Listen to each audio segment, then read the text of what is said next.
Good evening, or whatever time of day you happen to be listening to this. I'm happy to be here, sharing the Dharma with others. It's very meaningful. It's a beautiful thing. So thank you. Thank you for joining me.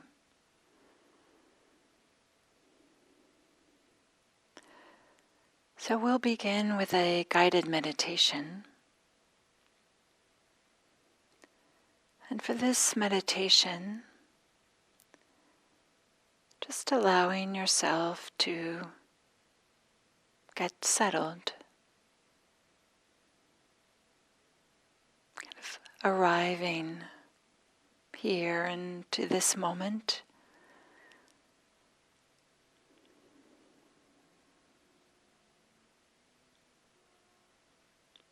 Feeling yourself sitting, and to sit and know you're sitting.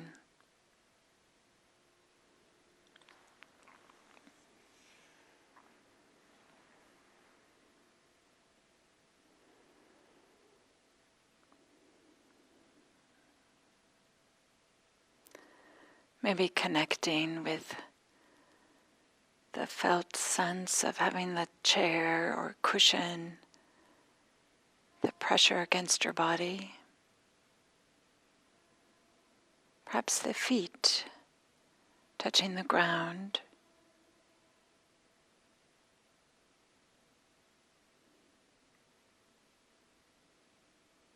And feeling supported and grounded.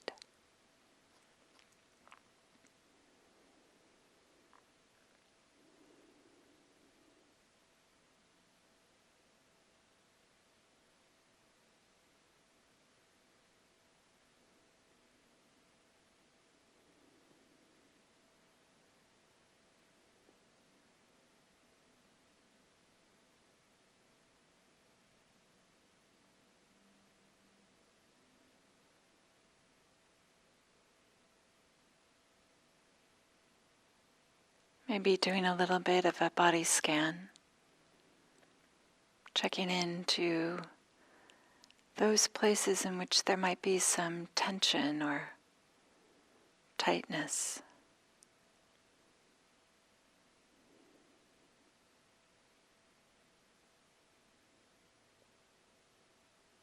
Maybe around the eyes or jaw.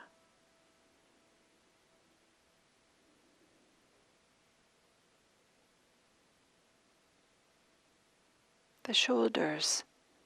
Often we bring our shoulders up. Can we relax them and have them be away from the ears?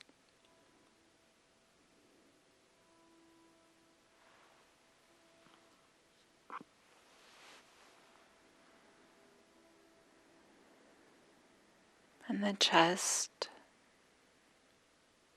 allowing that to be open. Sometimes we collapse in the chest area.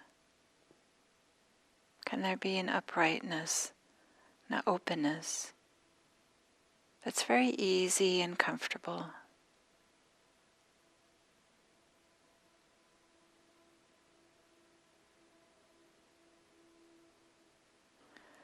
And the belly, allowing softness to be in the belly.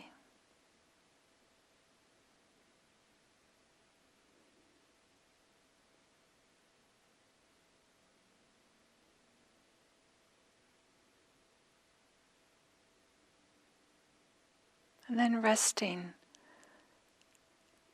the attention on the sensations of breathing. The movement of the belly, the abdomen, or maybe the movement of the chest, or maybe the feeling of air going in and out of the nose.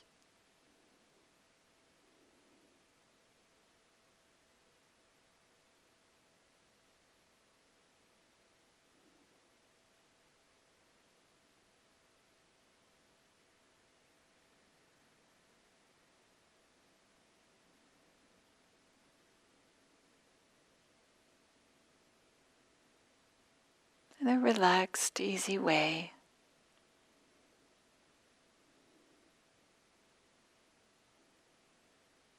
Just resting the awareness on the sensations of breathing.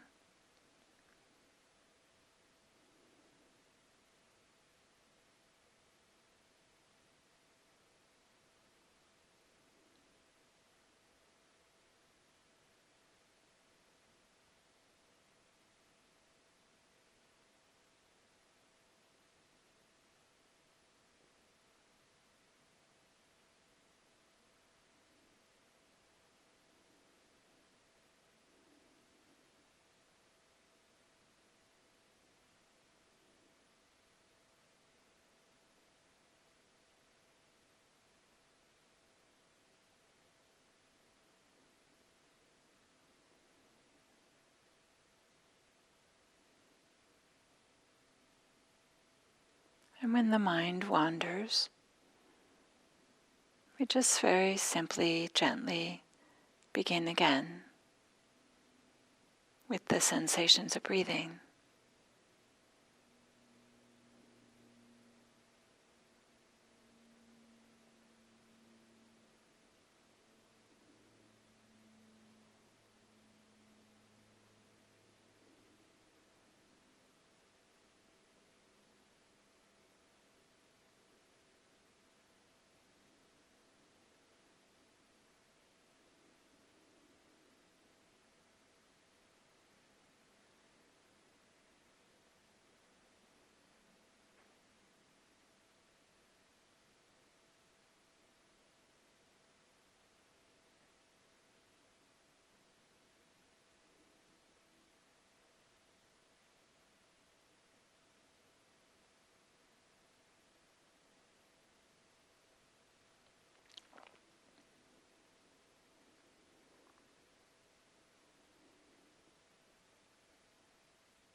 When you find yourself waking up, so to speak, in the midst of thinking, can you notice the tone, the attitude of your reaction when you discover you've been lost in thought?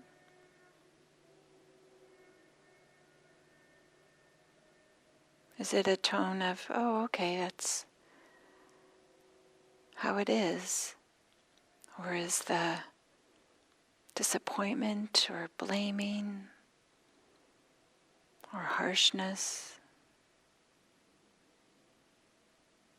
Just noticing the tone of the reaction.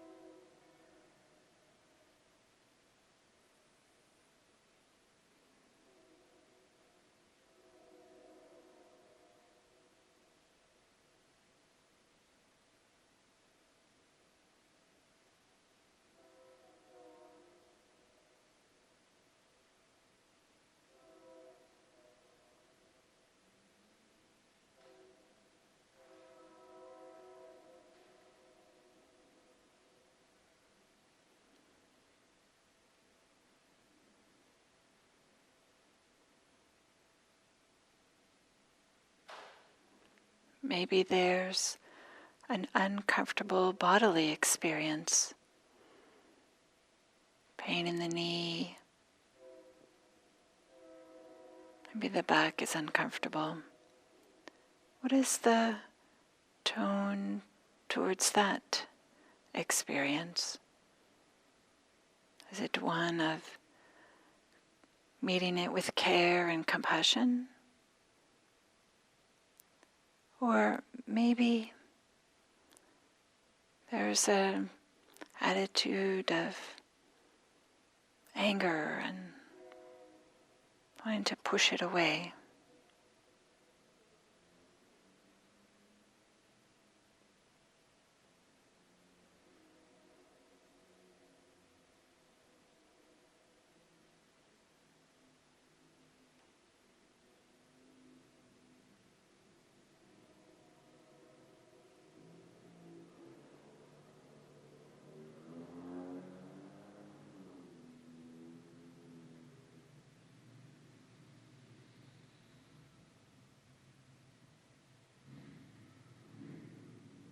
And of course, there's no need to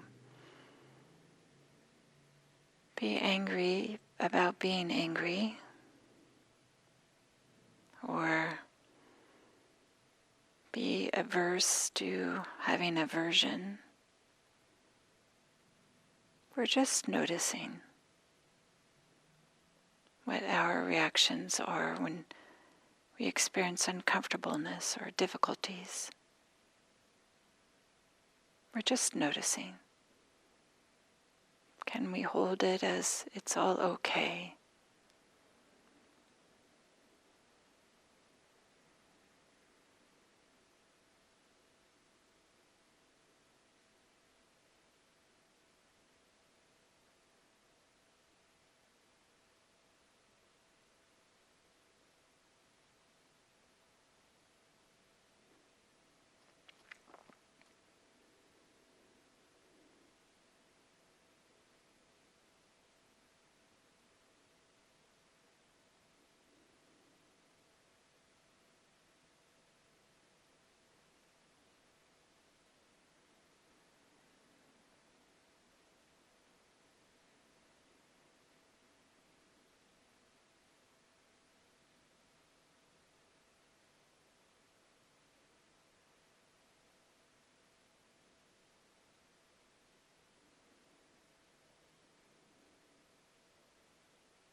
Maybe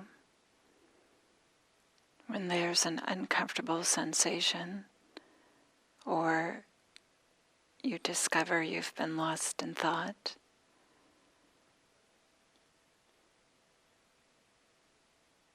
you can turn towards it. Some warmth and open-mindedness, so to speak.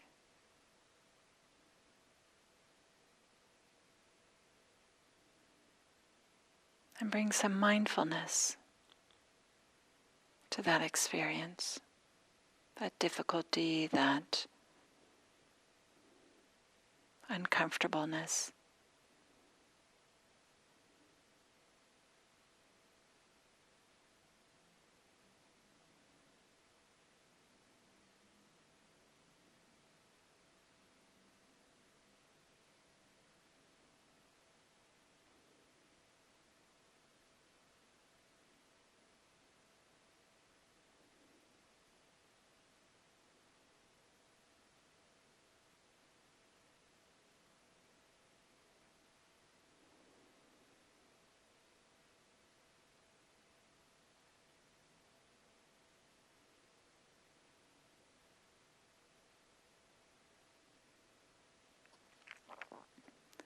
there might be a sense of appreciation that there is a practice that we can bring mindfulness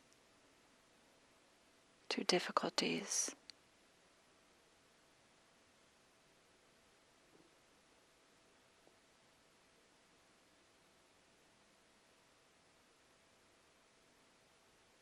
Maybe we don't always have access to that, but there can be an appreciation. There's a way to work with things that are uncomfortable.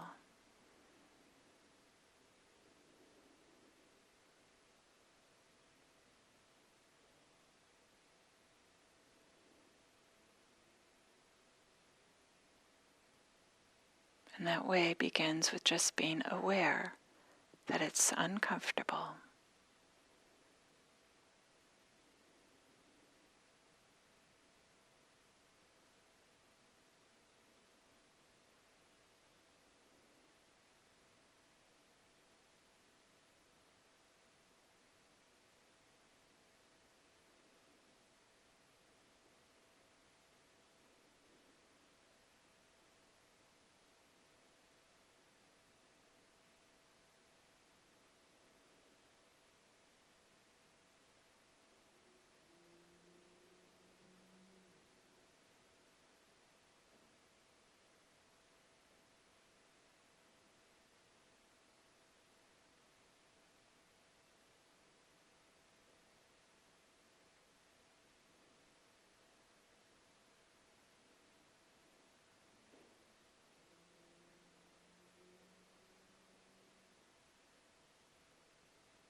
And as we notice how we are with our difficulties, whether they're very mild, like just discovering that we've been lost in thought, or whether they are really difficult. As we notice our reactions, we can evaluate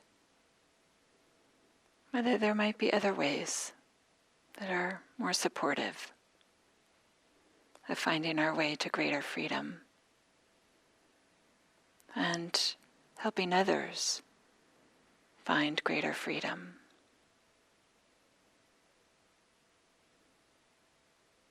Just by noticing our reactions to difficulties.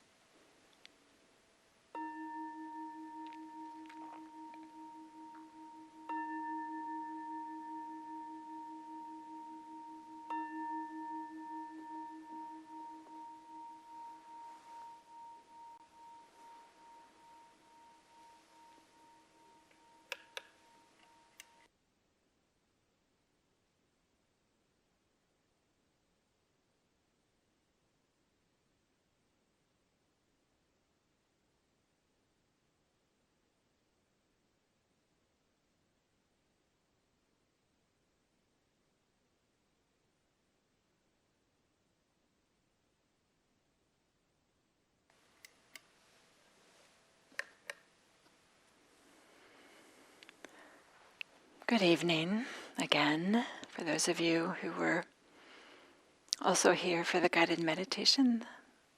A second good evening for you.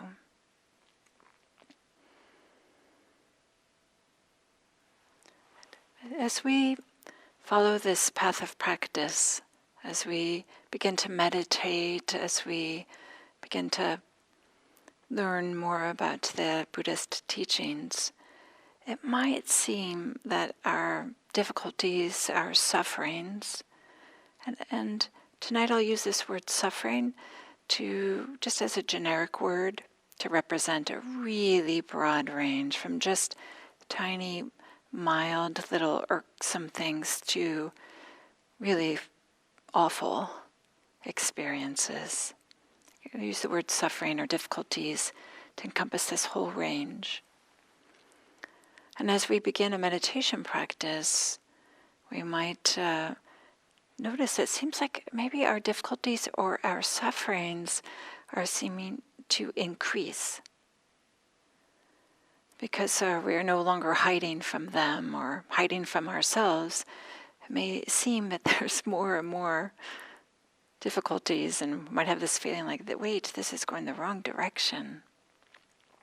As we become more sensitive and more tuned in to our experience.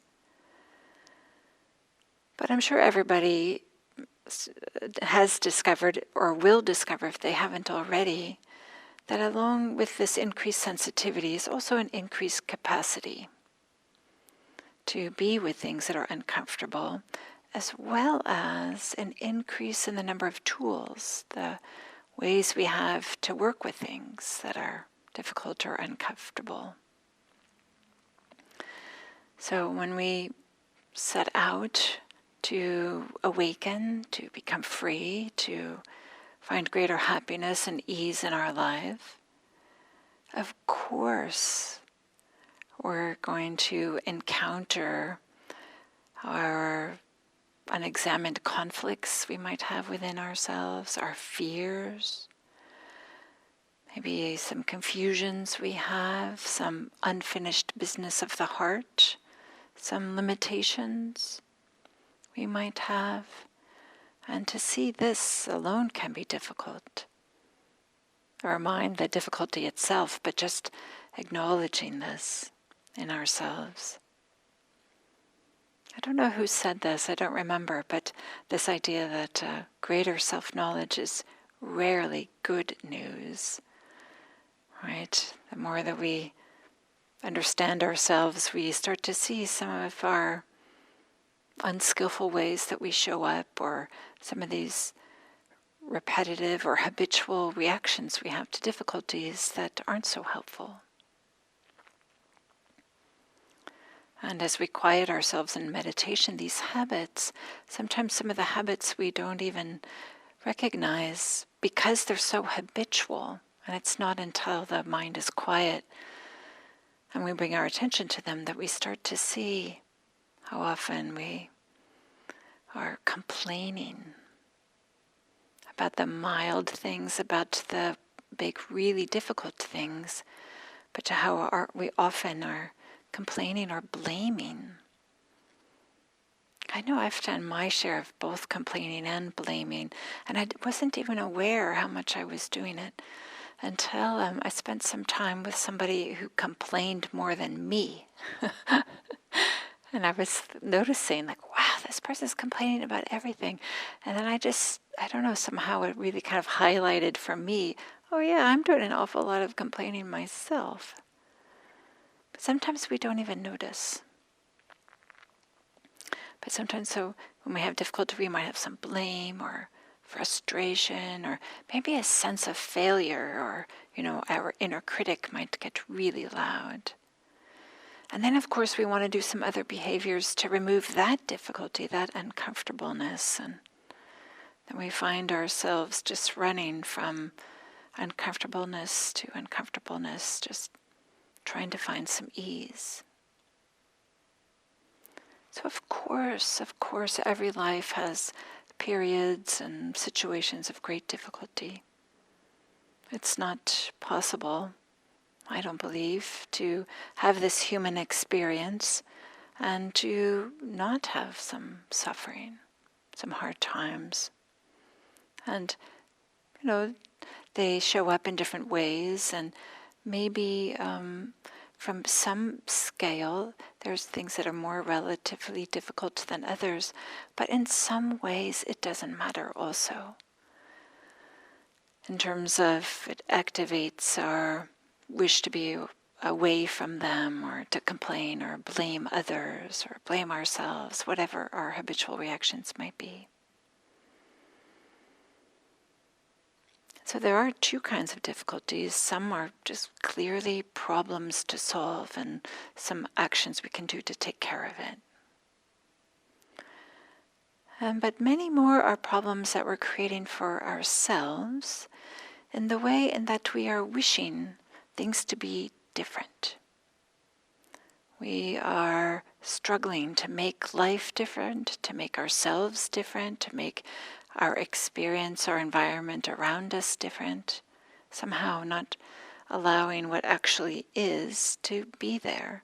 Not that we have to accept injustices and terrible wrongs, but there are so many things that they don't match our preferences. And so we're trying to make things difficult. So two types of difficulties, some that really require some action and some movement, some behavior, whether it's literal or figurative, and some that we're, just by the way that in which we are reacting to them, our relationship to them, is we're turning them into problems. And maybe they don't have to be problems.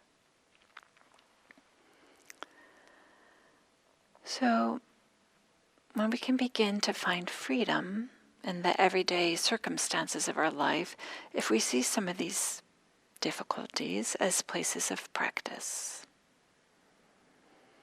of course, right? And when we encounter these, things that are uncomfortable or don't match our preferences, we can ask ourselves, how are we responding? Do we run away? Do we allow fear or doubt to overcome us? Do we feel like we're being put upon in some kind of way by others or by fate? And how can we start working with difficulties in a way that is helpful and supportive? Often, we only see two ways to work with them. One is to suppress them or deny them. and we try to fill our lives with light or beauty or, something other than what's actually here, some ideal situation. And there can be times in which this is skillful, but in the long run, we find that this doesn't work. I think all of us have used this or tried this to some extent.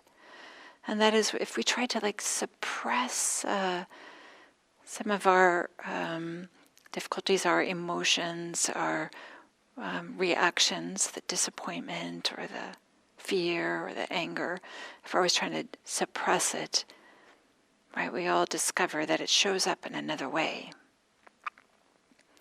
Suppression doesn't really make things go away, it just allows it to pop up in some kind of way. So it's not a long-term strategy for if we want to have some stable way to find some freedom and happiness. So that's one way we might respond. Another way is maybe the opposite, is to just let all our reactions out and just be loudly and incessantly complaining or insisting that everything be different and always changing it, or blaming others, or demanding that things be different, or be very energetic or vocal in the way that we are responding to what's happening. We can act out all of our feelings, our dislikes, and our opinions and agitations, and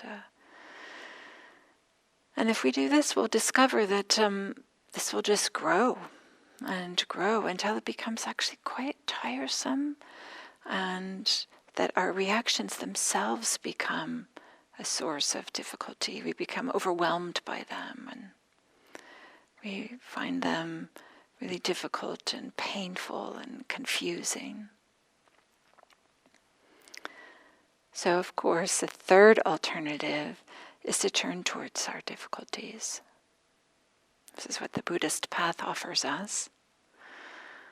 To turn towards the difficulties and have what we believed were obstacles to our happiness, obstacles to our well-being, and somehow turn them into vehicles to well-being, to happiness. I heard this expression from Jill Shepherd first, to turn our obstacles into vehicles. And I think it's lovely. It's lovely to think about. So often we have this idea that something that's in the way, we have to get rid of it. We have to obliterate it. We have to destroy it in some kind of way. But instead, to turn it into a vehicle, can we transform it? Maybe somehow put some wheels on it. Maybe it's still the same big giant boulder, but now it can be pushed a little bit, and in the pushing we build up some strength, or I don't know. I can come up with all kinds of crazy ideas, but this idea of turning obstacles into vehicles, so much of the Buddhist path is about this. Even though we might have this idea that all these difficulties are subverting us or making it so that can't be on the path, and I'll be able to meditate or find more freedom as soon as I take care of this unfortunate experience or unfortunate situation. And I think it was Thich Nhat Hanh that said, no mud, no lotus. The idea that, lotus flowers, these beautiful, beautiful flowers, they grow out of the mud and through the water and through the mud, and then they arise. And they need the mud. That's a part of how they come into being. And of course, the lotus flower is often kind of like a symbol of awakening. So no mud, no lotus. So when we are faced with stress or loss or conflict, is there a way that we can turn towards them? And Jack Kornfield tells the story of the poison tree which I like very much, and I find myself bringing it to mind when I'm having some difficulties myself. Or is there a way that I can use the teachings in a creative way? So the story of the poisonous tree is that on first discovering a poison tree, some people see its danger. Their immediate reaction is like, okay, this is poisonous. Let's cut this down before we get hurt. Let's get rid of this tree before other people get hurt, before anyone eats this poisoned fruit. And this might be a particular, initial response that we might have when we see that we encounter aggression or compulsion or greed or hatred inside of ourselves. We might have this idea we have to excise it, we have to remove it, have to get rid of this, have to cut down this poisonous tree so that it doesn't have poisonous fruit. And so our initial response is to avoid them, saying we have to get rid of them. But there are other people who perhaps have journeyed further along this spiritual path. In some ways, maybe further along isn't the right way to think about it. Maybe who have access to a little bit more openness or spaciousness at that moment, when they are encountering some of this aggression or compulsion or greed or hatred that they find in themselves. And again, I'm using these words, greed and hatred. It's kind of the generic words in the Buddhist teaching. These are the unwholesome roots that give rise to so many different forms that may be really subtle and may be really strong. So maybe it's not hatred, but maybe it's this ill will or lack of openness. And maybe it's not greed, but it's this desire and always wanting more, always wanting more.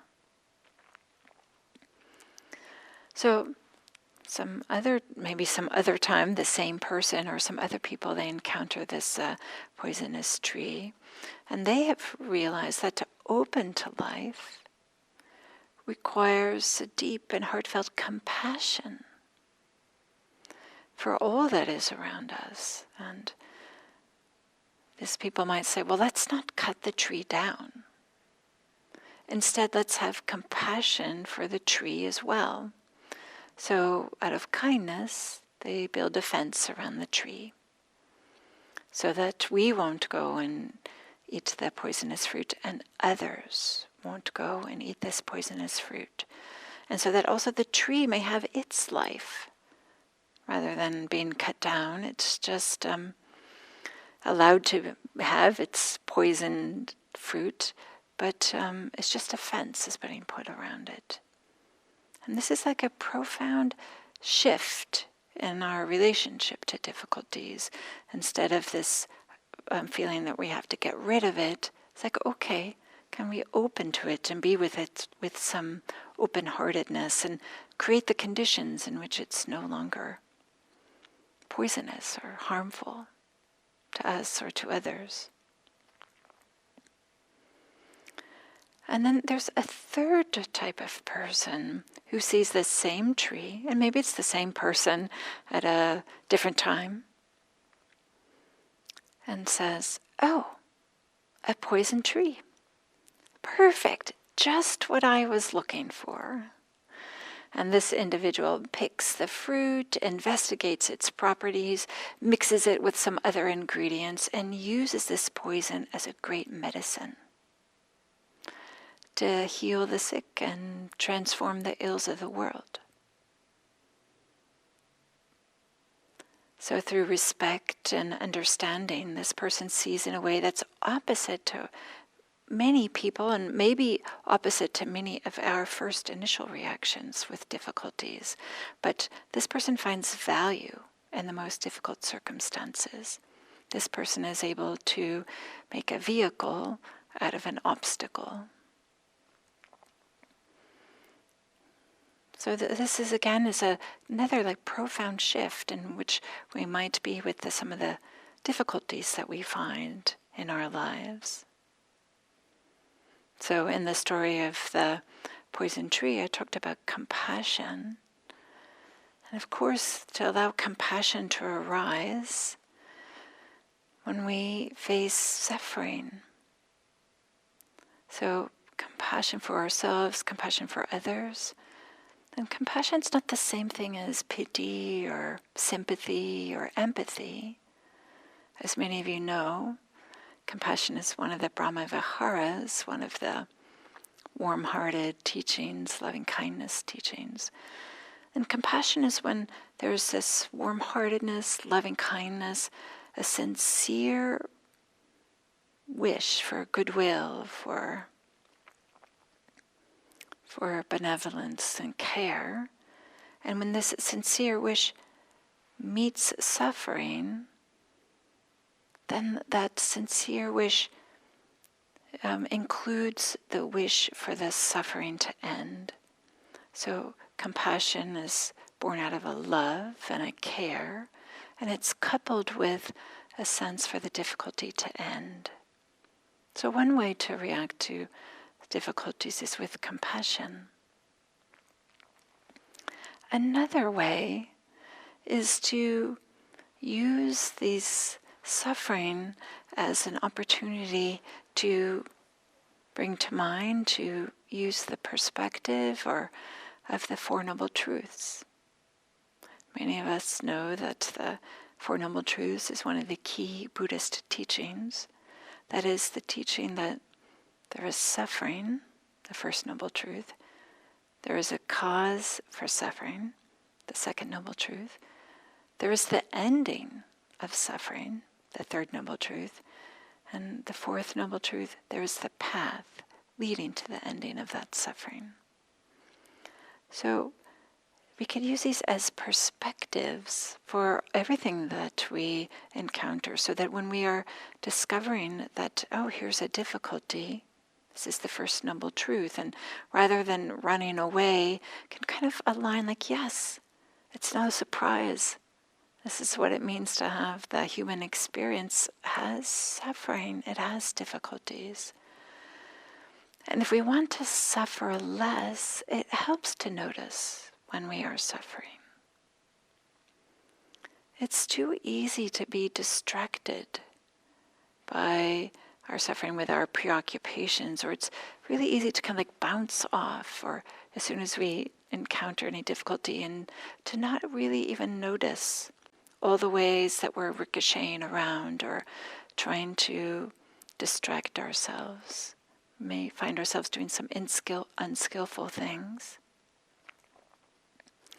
And of course, these don't get rid of suffering, and they just cover it up. And of course, it shows up again. So it's useful to discover what is like underneath the supporting this. What are some of the attachments? What are some of the clingings that are supporting the suffering? That is, when we encounter suffering, can we use this perspective to look like, okay, I'm having a difficulty. What clinging, what attachment am I not seeing? What holding on am I not aware of? Often, if it's not obvious, that the clinging is a view about how things should be, or perhaps a view about how we think we should be. And can there be a softening, a lightening of these views, so that then we can begin to let go of them? Instead of holding on so tightly, maybe we can notice them and hold them provisionally, like, this view makes sense to me, but now I wonder if this is what's causing my suffering, or maybe even it's clear once we notice, but maybe it's a habit to have this view. So can we just soften? Like, instead of thinking this is the truth, say something like, well, this is my current thinking. This is my current understanding. Right now, this is what makes sense to me. Instead of having this sense that this is the absolute truth and have to hold on to this. And the third Noble Truth, of course, reminds us that it is possible to let go of these attachments. the ones that are underlying suffering. It is possible. And the fourth noble truth, of course, is the Eightfold Path, points to there's a way to help with this, to support this letting go, this lessening of our attachments. And maybe as we practice with this, with having this perspective of the Four Noble Truths, when we encounter difficulties, whether they are really large ones or really small ones, maybe with this we start to gain a little bit more confidence. We start to gain a little bit balance in the face of suffering or difficulties. So then when there's some suffering arises, and we're able to turn towards it, even if it's just for a moment, to recognize, okay, this is difficult and I'm starting to feel overwhelmed, so maybe I'm just going to turn towards it a little bit and then turn away, but as in a skillful way, an intentional way, as opposed to trying to suppress it or avoid it or distract ourselves. And so there might be some confidence, though, that grows from when we are encountering some of this suffering, and this recognition that maybe some of this confidence comes from, yes, I might have this particular form of difficulty right now, but there's this universal suffering that all living beings have. And maybe this this appreciation can be a type of gladness. This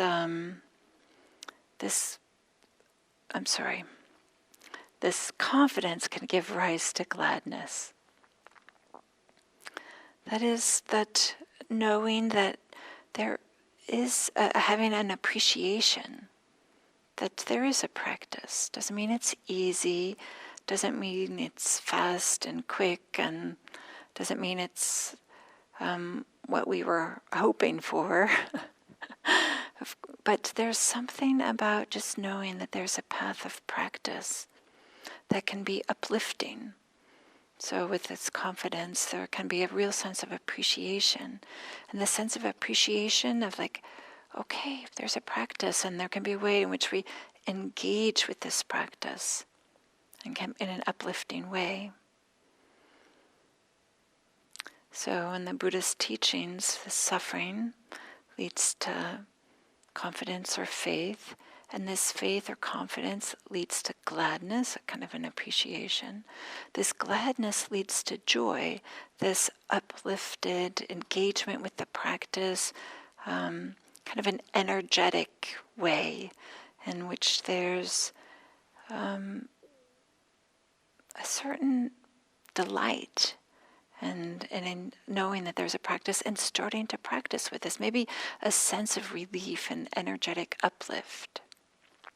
Knowing that there is a practice for the end of suffering and to really be engaged with it. And then with this really engaging with the practice, the mind is no longer really thinking about all the difficulties, not obsessed with it in the same way, and the body can start to find some ease. There might start to be a little bit more tranquility. A bit more tranquility in the body, and this tranquility might pervade the mind. It might create the conditions in which there is a real sense of well-being, of contentment. So this cascade can happen that starts with suffering. We turn towards it, and there's a little bit of confidence. And then there can be some appreciation that there is a practice, this gladness. And there can be an energetic engagement with the practice, and there's kind of this uplift, some joy. There can be some tranquility in the body, some ease, which leads to some happiness in the mind, a real just sense of well-being and contentment. And this, of course, creates the conditions for concentration. for the mind to be, and the body to be unified and settled and collected.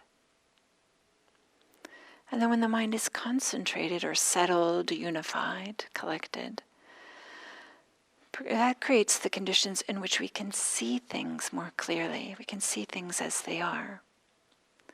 And we can see that what we were chasing after, thinking that was going to make us happy,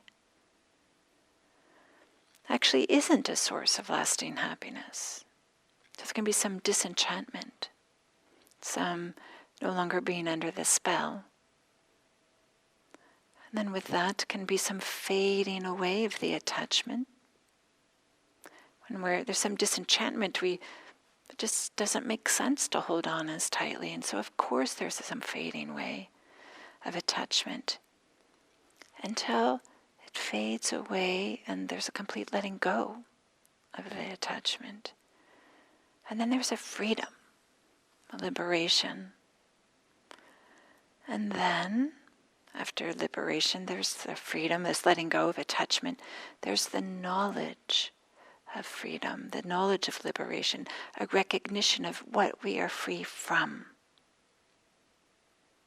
And a recognition of the way in which that freedom was found, discovered, arose, the way in which that freedom came about. And this knowledge is so important. It can really help us for all the other times that we find ourselves with suffering. So with difficulties, so many different ways that we might meet it with compassion, with taking the perspective of the Four Noble Truths, or initiating this cascade of liberative dependent arising is one way it's described, of these 12 steps that go from suffering and lead directly through gladness, joy, tranquility, happiness, concentration, seeing things as they are, and then to liberation. So in this way, these obstacles can become vehicles all the way to freedom. And with this knowledge of freedom, we can help others, we can support others, and help them with their difficulties. Thank you.